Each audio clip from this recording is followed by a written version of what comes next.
BSc first semester के सभी बच्चों का क्वांटम ऑनलाइन क्लास में स्वागत है। और हम यूनिट 5 पढ़ रहे हैं और यूनिट 5 में हम लोग इसका पहला जो लेक्चर देखे थे उसमें हम लोग रिएक्शन इंटरमीडिएट्स को देख रहे थे। और रिएक्शन इंटरमीडिएट्स में हमने आपको कार्बोकेटायन के बारे में बताया है। अब भी हमारे पास 3 इंटरमीडिएट्स और बचे हैं जो रिएक्शन के दौरान बनते हैं। अगर इन तीनों को देख लेंगे तो रिएक्शन इंटरमीडिएट्स खत्म हो जाएगा। तो जो अगला रिएक्शन इंटरमीडिएट्स देखने जा रहे हैं उसको हम लोग कहते हैं, उसका नाम है कार्ब एनायंस। ये कार्ब एनायंस के नाम से जाना जाता है। और ये इसके बारे में भी कुछ पॉइंट्स ध्यान में रखेंगे तो याद नहीं करना पड़ेगा। क्या क्या पॉइंट्स मैं इसको समराइज कर रहा हूँ या देखिए ध्यान से। तो जो सबसे पहला पॉइंट है कार्ब एनायंस का, वो क्या है ध्यान रखने वाला कि ये भी कैसे बनता है। ये भी बनता है हेट्रोलिटिक फिशन से। पहला पॉइंट ये सेम पॉइंट है। कार्बोनियम आयन भी किससे बनता है? आपका हेट्रोलिटिक फिशन से ही बनता है। तो ये भी हेट्रोलिटिक फिशन से बनेगा। हेट्रोलिटिक फिशन का मतलब क्या है? इसका ये मतलब है कि कार्बन के साथ यहां पर कुछ आपका एक्स टाइप का जुड़ा होगा, ऐसा। यानी दोनों एटम सेम नहीं होंगे। इनके इलेक्ट्रोनेगेटिविटी में क्या होगा? इनके इलेक्ट्रोनेगेटिविटी में फर्क आपको देखने को मिलेगा, ऐसा। और ये बॉन्ड जब ब्रेक करेगा ऐसा तो क्या बनता है? तो यहां पर होगा क्या, जब ये बॉन्ड ब्रेक करेगा तो ज्यादा इलेक्ट्रोनेगेटिव क्या करेगा? इलेक्ट्रॉन को अपने साइड ले लेता है। मतलब ज्यादा इलेक्ट्रोनेगेटिव के पास इलेक्ट्रॉन जाता है जो शेयरिंग इलेक्ट्रॉन होता है। अब देखिए, अगर ये ज्यादा इलेक्ट्रोनेगेटिव है तब कार्बोकेटायन बन जाएगा, जो इसके पहले देखे हैं। लेकिन अब सपोज करिए कि जो कार्बन यहां पर है इसकी इलेक्ट्रोनेगेटिविटी इस एक्स से ज्यादा है, तब क्या होगा? तब आपको देखने को क्या मिलेगा? तब आपको यह देखने को मिलेगा कि यहां का जो कार्बन है, यहां का जो कार्बन है इसके पास ये दोनों इलेक्ट्रॉन आ जाएगा, ऐसा। और इसके ऊपर क्या तब आ जाएगा? एक निगेटिव चार्ज आ जाएगा। और जो यहां से एक्स जाएगा उसके ऊपर क्या आएगा? पॉजिटिव चार्ज, ऐसा। ऐसे ही तो होगा। इस बार हमने क्या सपोज किया? इस बार हमने सपोज किया कि कार्बन जो है क्या है? मोर इलेक्ट्रोनेगेटिव है। क्या है? मोर इलेक्ट्रोनेगेटिव है। इसकी इलेक्ट्रोनेगेटिविटी क्या है? मोर इलेक्ट्रोनेगेटिव, मोर इलेक्ट्रोनेगेटिव है। किसकी अपेक्षा? इस एक्स की अपेक्षा, ऐसा। तो जो शेयरिंग इलेक्ट्रॉन है वो किसके पास गया? कार्बन के पास गया। तो अब ये जो आपका निगेटिव चार्ज वाला कार्बन है इसी का नाम क्या है? इसी को हम कहते हैं कार्ब एनायंस के नाम से जानते हैं। यानी अगर पॉजिटिव चार्ज है तो कार्बोनियम आयन है और निगेटिव चार्ज कार्बन पर है तो इसको हम कहेंगे कार्ब एनायन के नाम से जानेंगे। तो बात क्लियर है? दोनों का फॉर्मेशन कैसे होगा? हेट्रोलिटिक फिशन से होगा। तो दोनों हेट्रोलिटिक फिशन से बनते हैं। अब क्या खास बात इस पर देखने को मिल रही है? तो अब देखने को आपको क्या मिल रही है कि कार्बन के पास क्या है? कार्बन के ऊपर निगेटिव चार्ज है। तो अब जो आपका कार्बोनियम आयन है उसका बिहेवियर कैसा है? तो कार्बोनियम आयन का जो सेकंड पॉइंट क्या है कि जो कार्बोनियम आयन है ये किसकी तरह बिहेव करता है? तो ये बिहेव किसकी तरह करता है? न्यूक्लियोफाइल की तरह बिहेव करता है। क्यों भाई? क्यों बिहेव करेगा न्यूक्लियोफाइल? क्योंकि इसके पास extra lone pair of electron है। बिकॉज इट हैज एक्स्ट्रा का मतलब लोन पेयर। एक्स्ट्रा का मतलब लोन पेयर। लोन पेयर क्या है भाई? इलेक्ट्रॉन्स पाए जा रहे हैं भाई, पाया जा, देखिए एक्स्ट्रा पाया जा रहा है, ऐसा। और क्या खास बात है? ये खास बात है कि इट हैज, क्या होता है भाई?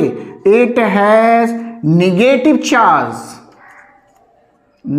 चार्ज किसके ऊपर? On carbon atom. ये भी बात क्लियर है भाई, किसके ऊपर है? कार्बन एटम के ऊपर है। अच्छा भाई, अब देखिए, तो जो हाइब्रिडाइजेशन इस्तेमाल करता है ये हाइब्रिडाइजेशन कैसा पाया जाता है? तो 2 तरीके का पाया जाता है। कैसे 2 तरीके का?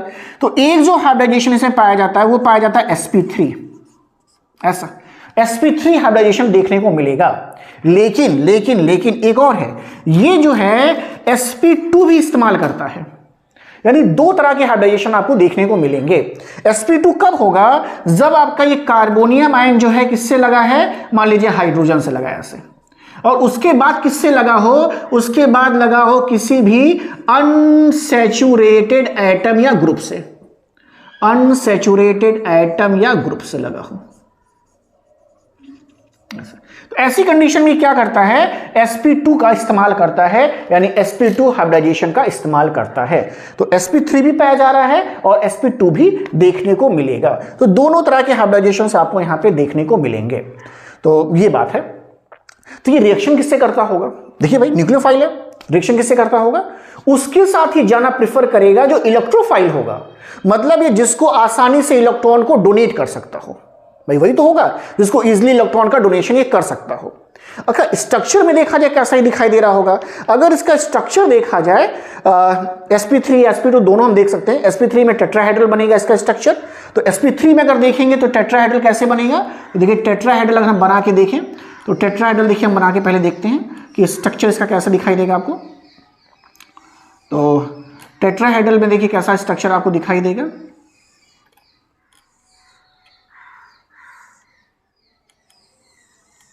देखिए, और यहां पर लोन पेयर ऑफ इलेक्ट्रॉन्स है, ये लोन पेयर ऑफ इलेक्ट्रॉन्स है, और ये एक हाइड्रोजन यहां पर, एक हाइड्रोजन यहां पर, एक हाइड्रोजन यहां पर, कुछ ऐसा इस तरीके का।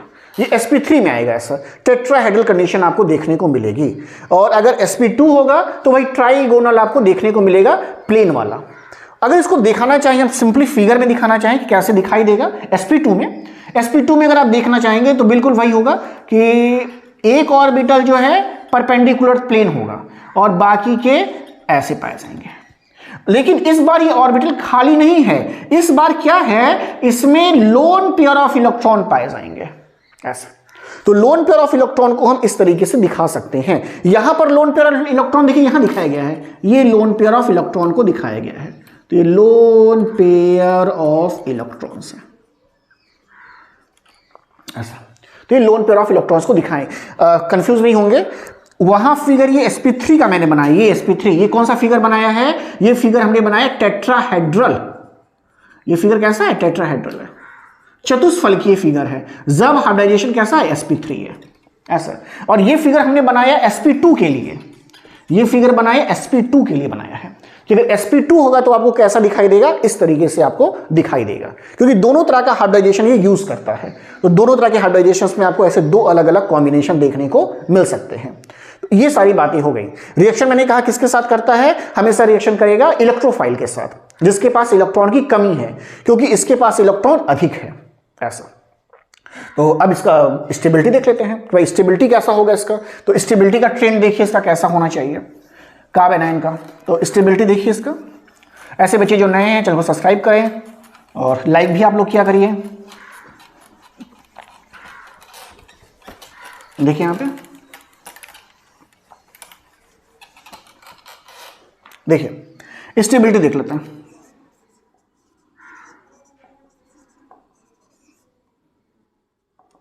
स्टेबिलिटी, अब देखिए भाई स्टेबिलिटी क्या है। अब देखिए भाई कार्बन के ऊपर इस बार नेगेटिव चार्ज है, extra lone pair of electrons हैं इनके पास, किनारे कर दें। देखिए extra lone pair of electron है। हमने कहा किसी के ऊपर पॉजिटिव या नेगेटिव चार्ज है तो हमेशा वो चार्ज कम करना चाहता है, कोई चार्ज नहीं चाहता है। भाई आपके ऊपर कोई बर्डन है, किसी का लोन आपने ले रखा है या किसी को आपको पैसा देना है तो एक बर्डन है ना आपके सर पे, ऐसा कुछ यहां भी है। अगर चाहे पॉजिटिव चार्ज है चाहे नेगेटिव चार्ज है, हमेशा वो चार्ज कम करना चाहेगा। तो ऐसे एटम जोड़ेगा जो इसके चार्ज को कम करेंगे, और जो चार्ज को कम करेगा वो इसकी स्टेबिलिटी को बढ़ाएगा। ये बात समझ के रखिएगा। यानी अब देखिए, अब यह सपोज करते हैं कि इसके ऊपर चार्ज लगा है और आपने एक जोड़ा CH3 और CH3 इलेक्ट्रॉन देने वाला है, तो चार्ज कम हुआ कि ज्यादा हुआ? चार्ज और बढ़ गया। भाई इलेक्ट्रॉन दो पहले से था, ये भी करा इलेक्ट्रॉन ले लो, बढ़ गया। एक और CH3 आपने जोड़ दिया, ये भी इलेक्ट्रॉन दे रहा है। कार्बन कह रहा है भैया हमको इलेक्ट्रॉन अब नहीं चाहिए, इलेक्ट्रॉन तो है मेरे पास, तो इलेक्ट्रॉन और सब बढ़ा रहे हैं। अब देखिए एक और जोड़ दिया आपने, ये कार्बन क्या करे, कार्बन तो और डिसएस्टेब्लिश हो जा रहा है। तो अगर हमने ऐसा CH3 जोड़ा तो इस कार्बो एनायंस की स्टेबिलिटी सबसे कम हो गई है। क्लियर है? स्टेबिलिटी कब इसकी बढ़ती है? जब इसको इलेक्ट्रॉन विड्रॉ करने वाले ग्रुप लगेंगे, तब इसकी स्टेबिलिटी बढ़ेगी। यानी बात हम करें कि भाई किसकी स्टेबिलिटी ज्यादा होगी किसकी कम होगी, तो आप जरा ध्यान दीजिए इस पे। अब देखिए, अब अगर हम कंपेयर करते हैं तो सपोज कर लेते हैं भाई क्या है, सपोज कर लेते हैं, देखिए भाई ये कंडीशन है ऐसे और निगेटिव लगा हुआ है। इसका नाम कैसे लेते हैं, बिल्कुल भाई पहले आप मिथाइल लिख दीजिए ऐसे और फिर इसका नाम कार्बन आयन कर दीजिए, मिथाइल कार्बन आयन। नाम लिखना आसान है, खाली नाम आगे लगा दिया करिए। तो इसकी स्टेबिलिटी मान लीजिए जो भी हो, तो अब आपने क्या किया है कि आपने एक CH3 को जोड़ लिया ऐसे, और ये CH3 क्या कर रहा है, इलेक्ट्रॉन को डोनेट कर रहा है। भाई देखो ये इलेक्ट्रॉन डोनेट कर रहा है ऐसे। तो अब स्टेबिलिटी इसकी कम हो गई है, इसकी स्टेबिलिटी कम है, तो किसकी स्टेबिलिटी ज्यादा, इसकी स्टेबिलिटी ज्यादा है। जैसे जैसे आप CH3 ग्रुप जोड़ोगे इसकी स्टेबिलिटी कम होती जाएगी, क्योंकि इलेक्ट्रॉन को डोनेट करने वाले हैं और इसको क्या चाहिए, इलेक्ट्रॉन को लेना वाला चाहिए। तो यानी सबसे ज्यादा स्टेबिलिटी इस बार मिथाइल कार्ब एनायन की है, इसके बाद किसकी है, 1 डिग्री की है, 1 डिग्री की है, प्राइमरी वाले की होगी। और अगर आप फिर क्या करते हैं, इस बार 2 CH3 आपने जोड़ दिया, देखो भाई ये और आफत आपने ले आया इस बेचारे के ऊपर, अब इसकी स्टेबिलिटी और कम हो गई, यानी ये ज्यादा स्टेबल हो गया इसकी तुलना में, इसकी स्टेबिलिटी क्या हो गई, अधिक हो गई। अब जैसे मैंने बताया कि भैया 3 जो है आप CH3 ले आए हो इस बार, अब इसके लिए और मुसीबत आपने कर दिया, ये तो अपना इलेक्ट्रॉन कम करना चाह रहा था, आप बढ़ाए जा रहे हो। तो ये क्या है, सब भाई इलेक्ट्रॉन देने वाले हैं, सब इलेक्ट्रॉन देने वाले थे, ये साहब भी दे रहे थे। ओह हाइड्रोजन नहीं लगाते हैं, इस पे लगाते हैं। देखिए तो अब स्टेबिलिटी सबसे कम किसकी हो गई, 3 डिग्री की हो गई है, देखिए। और कार्बोनियम आयन में क्या देखा था आपने, सबसे अधिक स्टेबिलिटी 3 डिग्री की थी, लेकिन यहां सबसे कम स्टेबिलिटी किसकी है, 3 डिग्री की है। तो सबसे कम स्टेबिलिटी 3 डिग्री की होती है और सबसे अधिक किसकी होती है, मिथाइल कार्ब एनायन की होती है। तो इस तरीके से आप देखेंगे कि स्टेबिलिटी ऐसे होती है। तो स्टेबिलिटी का ये ट्रेंड आपको देखने को यहां पे मिलेगा। तो ये है कार्ब एनायंस के बारे में, कार्ब एनायंस का स्ट्रक्चर कैसा होता है, कार्ब एनायंस क्या होते हैं, कैसे बनते हैं, और साथ ही साथ उनकी स्टेबिलिटी का क्या ट्रेंड होता है। तो स्टेबिलिटी इस R पर ही डिपेंड करता है, R ग्रुप पर। अगर इलेक्ट्रॉन डोनेटिंग ग्रुप लगा दिया आपने है तो स्टेबिलिटी कम होती जाएगी, और अगर वहीं पर इलेक्ट्रॉन विड्रॉइंग लगा दोगे तो स्टेबिलिटी बढ़ती जाएगी। तो सब कुछ डिपेंड किस पे कर रहा है, इस R ग्रुप पे डिपेंड करता है। ओके, तो ये हमने देखा कार्ब एनायंस। तो कार्ब एनायंस के बाद एक फ्री रेडिकल भी है, इसको भी देख लीजिए तो जल्दी से खत्म हो जाएगा। तो अगला रिएक्शन इंटरमीडिएट जो है उसको हम देखने जा रहे हैं फ्री रेडिकल। ये सब रिएक्शन के बीच में बनने वाले हैं, ये प्रोडक्ट नहीं हैं और ना ये सबस्ट्रेट होते हैं। ये कभी ना शुरुआत में बनेंगे होंगे सबस्ट्रेट के फॉर्म में, ना कभी प्रोडक्ट होते हैं। ये रिएक्शन के बीच में बनते हैं, इसीलिए इनका नाम क्या है, रिएक्शन इंटरमीडिएट्स, रिएक्शन के बीच में बनने वाले हैं। तो तीसरा क्या है, तीसरे को हम कहते हैं फ्री रेडिकल्स, तीसरे को कहते हैं फ्री रेडिकल्स। ऐसा फ्री रेडिकल कब बनता है, तो फ्री रेडिकल जब भी बनेगा तो जो फिशन होगा वो कैसा होगा, होमोलिटिक होगा, होमोलिटिक फिशन से बनेगा ऐसा। तो इनका फॉर्मेशन कैसे होगा, होमोलिटिक फिशन के दौरान होता है। कैसे भाई, होमोलिटिक फिशन से कैसे बनता होगा, तो देखिए कार्बन और कार्बन के बीच इस तरह की बॉन्डिंग्स मान लीजिए है, देखिए दोनों एटम सेम है। अब जब दोनों एटम सेम हैं और इनके बीच का बॉन्ड ये ब्रेक कर रहा है ऐसा, तो कैसा होगा भाई, क्या देखने को मिलेगा आपको, देखने को मिलेगा कि ये जो कार्बन इसके पास भी एक इलेक्ट्रॉन आ जाएगा और जो दूसरा बनेगा उसके पास भी क्या आ जाएगा, एक इलेक्ट्रॉन आपको देखने को मिलेगा। तो इसको हम क्या कहते हैं, इसी को हम क्या कहते हैं, फ्री रेडिकल कहते हैं। तो इसका नाम क्या है, फ्री रेडिकल, इस नाम से जाना जाता है ऐसे।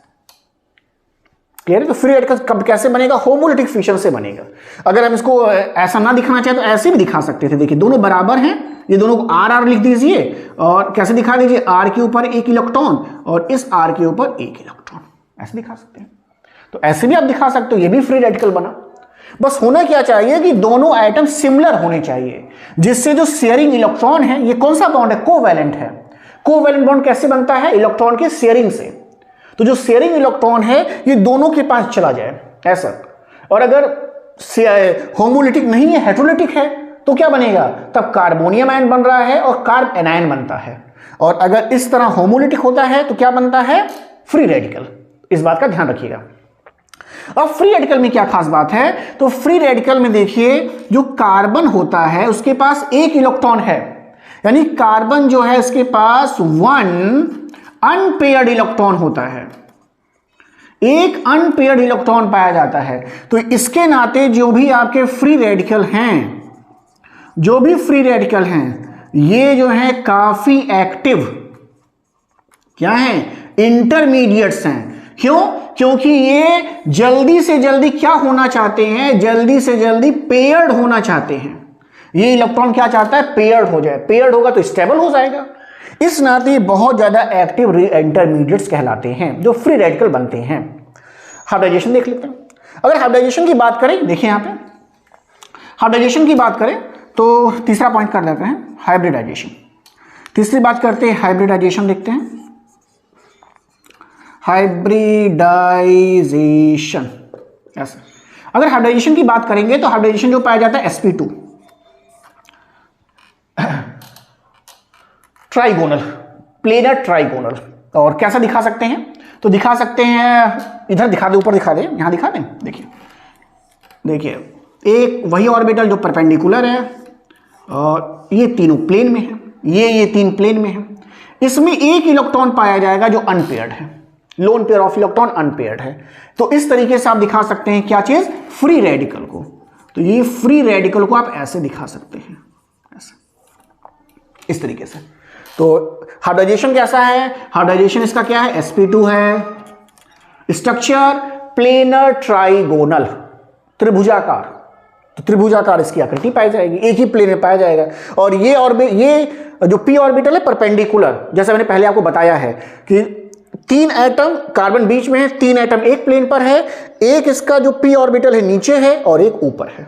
इस तरीके का इसकी आकृति पाई जाएगी। तो ये आपको देखने को मिलेगा। तो ये मैंने आपको स्ट्रक्चर बताया, कैसे इसका फॉर्मेशन होता है ये बताया। इसकी ये एक्टिव ज़्यादा क्यों है, क्योंकि इसके पास अनपेयर्ड इलेक्ट्रॉन है और ये ज़्यादा से जल्दी इसको पेयरिंग करना चाहता है। तो ये सारी बातें मैंने आपको बता दी हैं। अब देखिए इसके आगे कुछ बातें आप समझ लें कि इसकी स्टेबिलिटी कैसी है। तो अब अगले देखने जा रहे हैं स्टेबिलिटी। तो फ्री रेडिकल की स्टेबिलिटी देखने जा रहे हैं, जो अगला टॉपिक है। तो स्टेबिलिटी ऑफ फ्री रेडिकल। तो स्टेबिलिटी ऑफ फ्री रेडिकल देख रहे हैं, ये इस चैप्टर का मतलब इस यूनिट का आखिरी लेक्चर है। इसके बाद हम आपको फोर्थ वाला यूनिट शुरू करेंगे। तो स्टेबिलिटी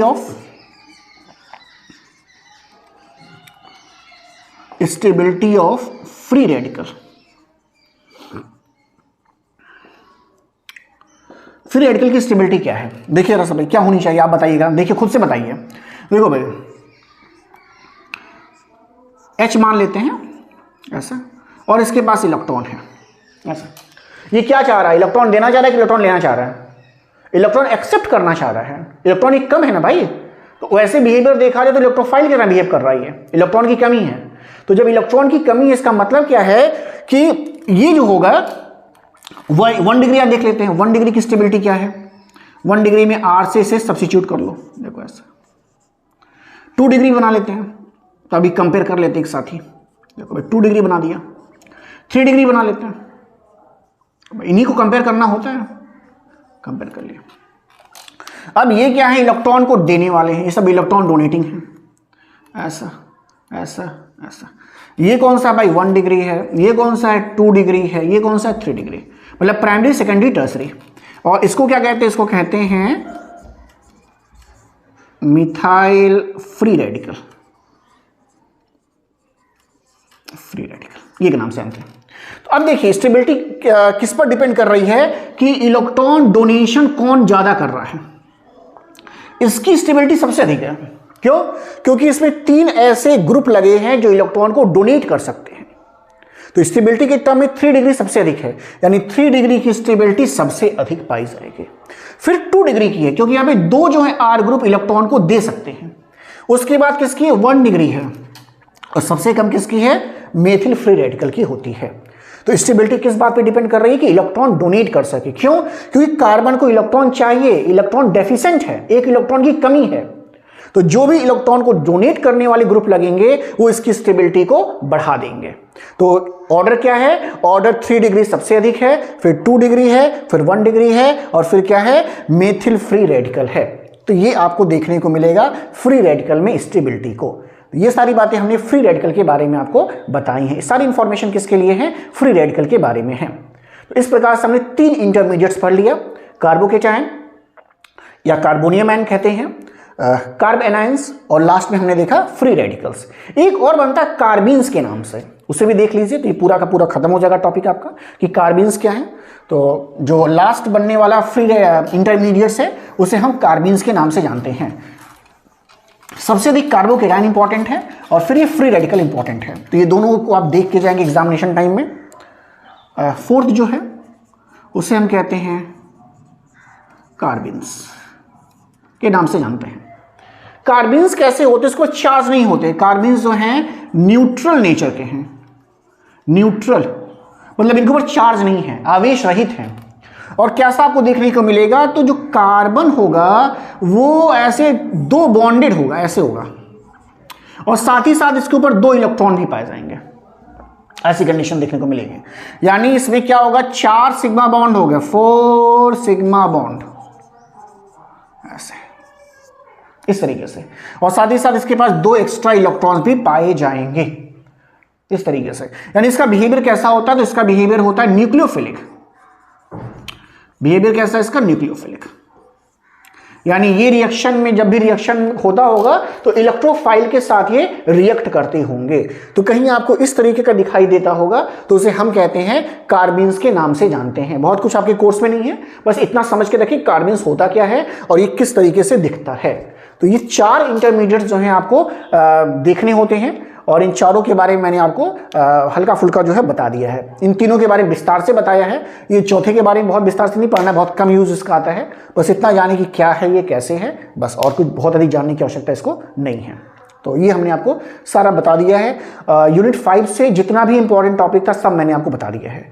अब यूनिट 4 की बारी है। तो अगला जो भी मैं क्लास बनाऊंगा, जो भी मैं वीडियो या लेक्चर बनाऊंगा, वो यूनिट 4 से बनाऊंगा। तो यूनिट 4 भी हम 1 हफ्ते में खत्म करने की कोशिश करेंगे, जिससे आपका टॉपिक जल्दी खत्म कर दिया जाए। तो वीडियो देखें, शेयर करें, लाइक करें और सब्सक्राइब करें और बच्चों को बताएं। Then thank you.